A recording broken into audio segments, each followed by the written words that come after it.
नमस्कार दोस्तों, स्वागत है आपका हमारे चैनल कहानियों की दुनिया में। तो हमारी आज की जानकारी है आत्महत्या से मोक्ष या मिलती है सज़ा, जाने क्या होता है। तो चलिए शुरू करते हैं। दिल्ली के बुरारी संत नगर में रविवार 1 जुलाई को एक ही परिवार के 11 लोगों की मौत में पुलिस आत्महत्या का पहलू भी देख रही है। पुलिस को कुछ ऐसे साक्ष्य मिले हैं जिनसे यह अंदाज़ा लगाया जा रहा है कि परिवार के लोगों ने मोक्ष की चाहत में सामूहिक आत्महत्या की। माना जा रहा है कि मौत के लिए दिन और समय पहले से ही तय था, लेकिन क्या आत्महत्या से मोक्ष की प्राप्ति संभव है? पुराणों के अनुसार मोक्ष कर्मों की पूर्ति का परिणाम होता है। कर्म फल को पूर्ण किए बिना मोक्ष प्राप्ति असंभव है। पुराणों में आत्मघात और आत्महत्या को लेकर क्या कहा गया है, आइए जानते हैं। मृत्यु के बाद क्या कहता है गरुड़ पुराण? हिंदू धर्म के 18 पुराणों में एक है गरुड़ पुराण। इस पुराण में भगवान विष्णु ने अपने वाहन गरुड़ को जीवन मृत्यु का रहस्य बताया है। इस पुराण में मनुष्यों को उनके कर्मों के अनुसार मिलने वाले दंडों के बारे में भी बताया गया है। यह पुराण कहता है कि अपने कर्मों का परिणाम हर हाल में भोगना पड़ता है। जीवन से भागने का प्रयास करने पर भी इनसे बच नहीं सकते, बल्कि आत्मघात के परिणाम और कष्टकारी होते हैं। आत्मघात किसी भी तरह से मोक्ष नहीं दिला सकता है। विष्णु पुराण में श्री कृष्ण ने मोक्ष प्राप्ति के लिए साधना करने का ज्ञान दिया है, न कि आत्मघात का। आत्महत्या के बाद न स्वर्ग मिलता है न नरक। आत्महत्या का दंड क्या होता है, इस विषय में गरुड़ पुराण में बताया गया है कि ऐसे लोगों की आत्मा को घोर यातनाओं से गुजरना पड़ता है। ये ऐसे लोक में जाते हैं जहाँ न रोशनी होती है न जल। आत्मा जल के लिए तड़पती रहती है और अपने किए कर्मों को याद करके रोती रहती है। आत्महत्या के बाद का कष्ट। वैदिक ग्रंथों में आत्महत्या करने वाले व्यक्ति के लिए एक श्लोक लिखा गया है जो इस प्रकार है।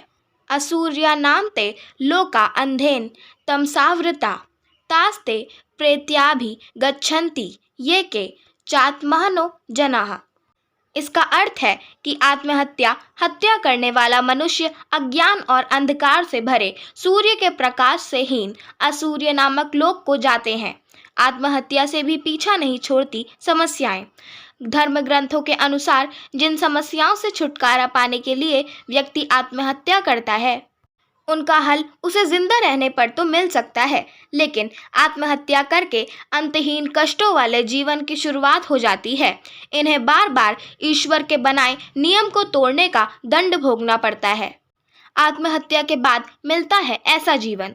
हिंदू धर्म की मान्यताओं के अनुसार आत्महत्या के बाद आत्मा को भूत प्रेत पिशाच जैसी कई योनियों में भटकना पड़ता है।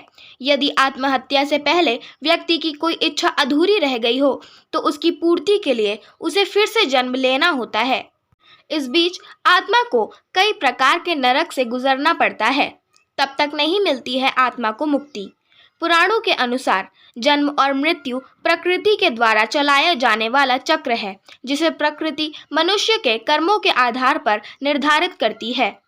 ऐसे में अगर किसी व्यक्ति की उम्र 80 साल निर्धारित की गई हो और वह 50 साल की उम्र में आत्महत्या कर ले तो उसकी आत्मा को 30 वर्षों तक मुक्ति नहीं मिलेगी, जब तक उसकी निर्धारित आयु पूरी नहीं हो जाती। इस तरह तड़पती रहती है आत्मा।